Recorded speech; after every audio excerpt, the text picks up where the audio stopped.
আপনার একটা ছোট পুকুর আছে, এই ছোট পুকুরে আপনি তেলাপিয়া চাষ করবেন। কি কারণে? আপনি আমাদের কোম্পানিতে অসংখ্য খামারি ভিডিও দেখছেন যারা কি করছে, এসে তেলাপিয়া চাষ করে সফল হয়েছেন।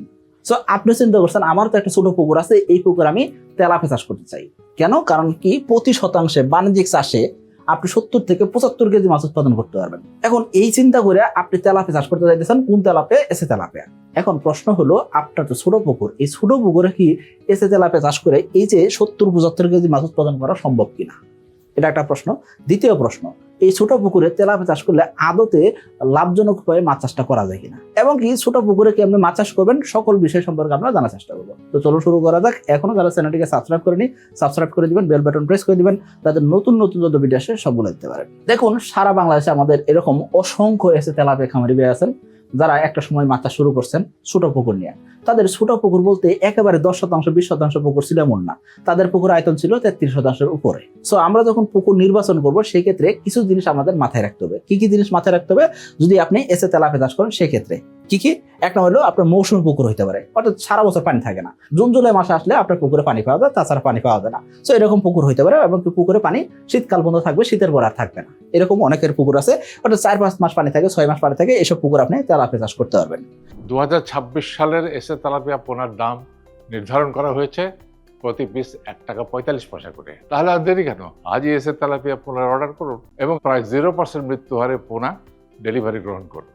12 মাস পানি থাকে, এইসব পুকুরে তো অনায়াসে মাছ চাষ করা যাবে, তাই না? আবার আপনার পুকুর আয়তন 33% যখন উপরে হবে, সেই সব পুকুরে আপনি অনায়াসে এসে তেলাপিয়া চাষ করতে পারবেন, এবং কি প্রতি শতাংশে আপনি 70 থেকে 75 কেজি মাছ আপনি উৎপাদন করা টার্গেট করতে পারেন। কিছু কম বেশি হইতে পারে, কোনো খামারে হয়তো উৎপাদন একটু কম হয়েছে, তার 65 কেজি হয়েছে, কোনো খামারে 70 কেজি হয়েছে, কোনো খামারে 72 কেজি হয়েছে, কোনো খামারে 75 কেজি হয়েছে। এক এক খামারে কিন্তু এক এক রকম উৎপাদন করতে পারেন। কারণ কি? পুকুরের পানির অবস্থা, মাটির অবস্থা, পুকুরের আয়তন, মাছের ঘনত্ব, খাবারের কোয়ালিটি, প্রাকৃতিক পরিবেশ, খামারের অভিজ্ঞতা, নানাবিধ জিনিসের সমন্বয়ে কিন্তু মাছ চাষ হয়। সো এই ক্ষেত্রে আপনাকে পুকুর নির্বাচনের ক্ষেত্রে এই জিনিসগুলো মাথায় রাখতে হবে। পাশাপাশি আপনাকে কি করতে হবে? উৎপাদন টার্গেট করতে গেলে আপনাকে 33%-এর উপরে পুকুর নিয়ে মাছ চাষে আসতে হবে। এখন ছোট পুকুর বলতে তাহলে কি বোঝাইতেছি? ছোট পুকুর বলতে বোঝাইতেছি যেসব পুকুর আয়তন 1 থেকে 30%-এর ভিতরে, অর্থাৎ 1%, 2%, 5%, 20%, এরকম অনেক পুকুর আছে। বাড়ির আশেপাশে আমাদের অসংখ্য পুকুর আছে। এইসব পুকুরে আপনি কি করতে চাইতেছেন? মাছ চাষ করবেন। সেই পুকুরগুলা কি? ছোট পুকুর। এখন এই ছোট পুকুরের পাশাপাশি আর একটা জিনিস আছে, সেটা কি? অগভীর পুকুর বলতে আমরা কি বুঝি? বাড়ির পাশে পুকুর আছে, মোটামুটি পুকুরের আয়তন 20%, 30% বা 100% হইতে পারে, কিন্তু এই পুকুরের পানির গভীরতা 1.5 ফিট, 2 ফিট, 3 ফিট। এগুলাকে অগভীর পুকুর বলা হয়। অর্থাৎ পানির গভীরতা মাছ চাষের জন্য কম করে হলো 4 ফিট লাগবে। 4 ফিটের নিচে যে সব পুকুরের পানি আছে সেই সব পুকুরকে আমরা অগভীর পুকুর ধরবো। এই অগভীর পুকুরে আপনি যদি তেলাপিয়া চাষ করেন, সেই ক্ষেত্রে কিন্তু সঠিক রেজাল্টটা পাবেন না। এই ক্ষেত্রে আপনার উৎপাদন 70 কেজির আশেপাশে জীবনও যাবে না। আশা করি বুঝতে পারছি। এখন আপনি বলতে পারেন, ভাই আমার বাড়ির পালানে একটা ছোট পুকুর আছে, এই পুকুরে আমি তেলাপিয়া চাষ করতে চাই। আপনি কি তেলাপিয়া চাষ করতে না করতেছেন? আমি বড় পুকুরে মাছ চাষ করার আগে ছোট পুকুরে চাষে শিখতে চাইতেছি। এরকম অসংখ্য খামারি পাই আমরা। সারাদিনে কয়েকশো খামারি আমাদের ফোন দিয়ে থাকেন। পাশাপাশি আমরা কয়েকশো খামারির খোঁজ নিয়ে থাকি। কারণ কি?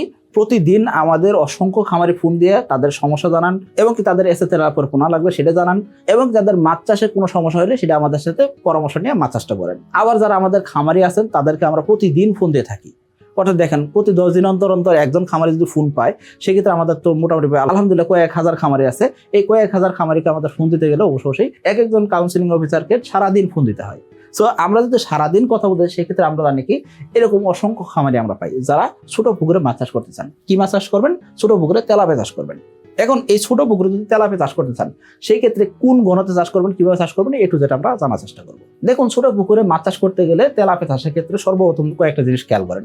তেলাপিয়া দ্রুত গতির মাছ, দ্রুত সাঁতার কাটে, দ্রুত খাবারের দিকে আকৃষ্ট হয়। সো ছোট পুকুর দিলে সেক্ষেত্রে এরা দ্রুত দৌড়াইতে পারে না, যেহেতু জায়গা কম। এই একটা সমস্যা। দ্বিতীয়ত, ছোট পুকুরে প্রাকৃতিক খাবার তৈরি হওয়ার আগে তেলাপিয়া খেয়ে ফেলে। কারণ কি? তেলাপিয়া তৃণভোজী, এরা যে কোনো খাবার দ্রুত খায়। সবুজ ফাইটোপ্লাঙ্কটন দেখলে এরা দ্রুত এই খাবারটা খেয়ে ফেলে। সো এই ক্ষেত্রে দেখা যায় কি আপনার পুকুরে এমনিতে ফাইটোপ্লাঙ্কটন কম তৈরি হবে, অন্যদিকে তেলাপিয়া দ্রুত খাবারটা খেয়ে ফেলবে, যার কারণে পুকুর পানি সবসময় ঘোলা থাকতে পারে। অনেক ক্ষেত্রে দেখা যায় ছোট পুকুর কন্ট্রোল করা যায় না। এই ক্ষেত্রে অনেক খামার কি হয়ে থাকেন, অতিরিক্ত পরিমাণ সার প্রয়োগ করে ফেলেন। সার প্রয়োগ করলে কি হয়? অনেক সময় পুকুর পানি অতিরিক্ত মোটা হয়ে যায়, অতিরিক্ত গাঢ় হয়ে যায়। এই ক্ষেত্রে অক্সিজেন স্বল্পতা হতে পারে। অর্থাৎ তেলাপিয়া চাষের ক্ষেত্রে ছোট পুকুরে বেশ কিছু সমস্যা রয়েছে। জুন, জুলাই ও আগস্ট মাসের মধ্যে এসে তেলাপিয়া পোনার অর্ডার করে জিতে নিন 2টি মোটর বাইক ও 5টি ফ্রিজ। লাইভ ড্র অনুষ্ঠিত হবে 1 সেপ্টেম্বর 2026। এর পাশাপাশি ছোট পুকুরে যখন তেলাপিয়া চাষ করবেন সেক্ষেত্রে উৎপাদন যেই পরিমাণ হবে সেই উৎপাদনের সাথে পরিশ্রম করলেন, ইনভেস্টমেন্ট করলেন এবং কি সময় দিলেন, এইসব জিনিসের সমন্বয়ে আপনি লাভ করতে পারবেন কিনা এসব বিষয় কিন্তু অবশ্যই আপনাকে মাথায় রাখতে হবে। এখন আপনি বলতে পারেন তাহলে কি আমরা ছোট পুকুরে তেলাপিয়া চাষ করবো না? হ্যাঁ, আপনি ছোট পুকুরে কি করতে পারেন, তেলাপিয়া চাষ করলে নার্সারি করতে পারেন। খুব ভালো একটা বুদ্ধির কাজ হবে। সেটা কি, আপনি ছোট পোনা সংগ্রহ করলেন, নার্সারি করলেন, নার্সারি করে আপনি আপনার এলাকার কোনো খামারের কাছে বিক্রি করলেন। অর্থাৎ বড় খামারে কি করতেছে, বড় পোনা খুঁজতেছে, 30 পিস 40 পিস বা 20 পিস কেজি পোনা খুঁজতেছে। তো আপনি কি করছেন, 28 দিন বয়সে পোনা সংগ্রহ করছেন, সংগ্রহ করে এগুলাকে 1 মাস বা 1.5 মাস নার্সারি করে মোটামুটি 30টা 20টা বা 40টা কেজি করে আপনি কোনো খামারের কাছে বিক্রি করতেছেন। যদি এরকম করতে পারেন সেই ক্ষেত্রে প্রতি পিস পোনাতে 2 টাকা থেকে 3 টাকা, অনেক ক্ষেত্রে 5 টাকা পর্যন্ত লাভ করা সম্ভব হয়। এখন আপনার যদি 10% একটা পুকুর থাকে, এই 10% পুকুরে আপনি অনায়াসে 20,000 পিস তেলাপিয়া নার্সারি করতে পারবেন। এখন 20,000 পিস তেলাপিয়া নার্সারি করলেন, ধরেন আপনি 1.5 মাস নার্সারি করবেন। 1.5 মাস নার্সারি করলে অর্থাৎ 45 দিন নার্সারি করলে দেখা যাচ্ছে কি এই 20,000 মাছ থেকে আপনি ধরেন মোটামুটি 18,000 মাছও যদি আপনি পান, অর্থাৎ 90% মাছ আপনি পাইলেন, যেই মাছগুলো চাষি কিনে নিয়ে চাষে দিবে, এরকম মাছও যদি হয় এবং কি প্রতি পিস মাছে যদি 2 টাকা করে লাভ করতে পারেন, সেক্ষেত্রে 1.5 মাসে আপনার লাভ হবে কি এই ছোট পুকুর থেকে 36,000 টাকা অনায়াসে লাভ করা সম্ভব। এটা কম করে হলেও অনেক ক্ষেত্রে আরো বেশি করা যায়। সো আপনি যদি প্রপারলি নার্সারি করতে পারেন, এবং আবার এই ক্ষেত্রে খেয়াল করতে হবে নার্সারি করলে হবে না, আবার ভালো মানে পোনা হতে হবে, না হলে আপনার মাছ কেউ কিনতে চাইবে না এবং কি তখন আপনি বিপদে পড়তে পারেন। আর পাশাপাশি আপনাকে জানতে হবে যে কিভাবে বিক্রি করতে হয়। আপনার এলাকার খামারি আসলে কিনবে কিনা সেটা জেনে বুঝে তারপর আপনাকে নার্সারিটার সিদ্ধান্ত নিতে হবে। এখন আপনি চাইতেছেন না আমি কি করবো, আমি নিজে চাষ করবো, এই ক্ষেত্রে কিন্তু আবার এই ছোট পুকুর 10% পুকুরে 15% পুকুরে এত ঘনত্ব দেওয়া যাবে না। নার্সারি করার সময় প্রতি শতাংশে 2,000 দেওয়া যায়। চাষের সময় আমরা বলি কি বড় পুকুর যদি হয় সেই ক্ষেত্রে শতাংশে 250 করে দেওয়া যায়। কিন্তু যেহেতু ছোট পুকুর 33% নিচে 30% নিচে পুকুর, এইসব পুকুরে আপনি এত ঘনত্ব দিতে পারবেন না। এই ক্ষেত্রে কি ঘনত্ব চাষ করবেন, পুকুর প্রস্তুতি কেমন হবে, এইসব সম্পর্কে আমরা একটু জানার চেষ্টা করব। খেয়াল করেন আপনার পুকুর প্রস্তুতি স্বাভাবিক পুকুর প্রস্তুতির মতন হবে, আমাদের ভিডিও দেওয়া আছে, ভিডিওটা আপনি দেখে নেবেন। রাক্ষস মাছ নির্ধারণ করতে হবে, পুকুর সংস্কার করে নিতে হবে, পুকুরে তলদেশ কাদা থাকলে সেগুলো অবসান করে নিতে হবে। পোনা কখন ছাড়বেন, পোনা ছাড়ার জন্য আপনি কি করবেন, অবশ্যই পুকুর পানি সবুজ করার জন্য অপেক্ষা করবেন। পুকুর পানি সবুজ হয়েছে তারপর আপনি পোনা ছাড়বেন। পোনা মজুত করলেন। এখন ছোট পুকুর যদি হয় এক্ষেত্রে অনেক ক্ষেত্রে পানি দিতে হয়, পানি সরবরাহ করবেন কোথা থেকে, ডিপের পানি সংগ্রহ করতে পারেন, কোনো সমস্যা নাই। সার প্রয়োগ এবং কি প্রোবায়োটিক প্রয়োগ এগুলো মাসে মাসে করতে পারেন, তবে ছোট পুকুরে আমরা সার প্রয়োগ করতে নিষেধ করে থাকি। আপনি প্রতি মাসে মাসে চুন দিয়ে লবণ দিয়ে প্রোবায়োটিক ব্যবহার করবেন। এখন আসেন আপনার মজুত পুকুরে যদি চাষ করবেন সেক্ষেত্রে মজুত পুকুর ব্যবস্থাপনা কি কি দিক খেয়াল করতে হবে। সর্বপ্রথম পানির গভীরতা যদি 4 ফিটের নিচে হয় সেক্ষেত্রে আমি তেলাপিয়া চাষ করতে আপনাকে নিষেধ করবো। 4 ফিট থেকে 7 ফিট হলে আপনি তেলাপিয়া চাষ করতে পারেন। পোনার সাইজ হবে 20 থেকে 40 গ্রামের ভিতরে। অর্থাৎ আপনি চাষে দিয়েছেন ছোট পোনা, আপনি চাষে দিবেন না, আপনি বড় পোনা চাষে দিবেন। আপনি তাহলে কি করছেন, এক পুকুরে নার্সারি করে নিয়ে এসে আর এক পুকুরে চাষে দিতে পারেন। এখন মজুত ঘনত্ব কি হবে, আপনি যেহেতু ছোট পুকুরে চাষ করবেন সেক্ষেত্রে শতাংশে 80 থেকে 120 পিসের উপরে মাছের ঘনত্ব দেওয়া যাবে না।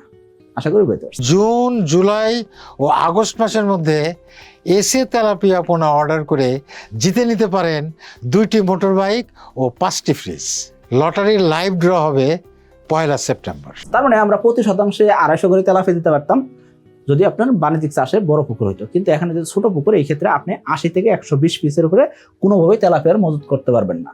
এখন আপনি বলতেন ভাই আমার তো 10% পুকুর আছে, মাত্র আমার 800 বা 1000 পোনা লাগে, এই ক্ষেত্রে আমরা পোনা কি আপনাদের থেকে সংগ্রহ করতে পারবো কিনা। দেখুন আমরা শুধুমাত্র বাণিজ্যিক খামার রেখে পোনা দিয়ে থাকি। তো এসে তেলাপিয়ার পোনা সংগ্রহ করতে চাইলে আপনাকে অবশ্যই বাণিজ্যিক খামারে চাষ করতে হবে।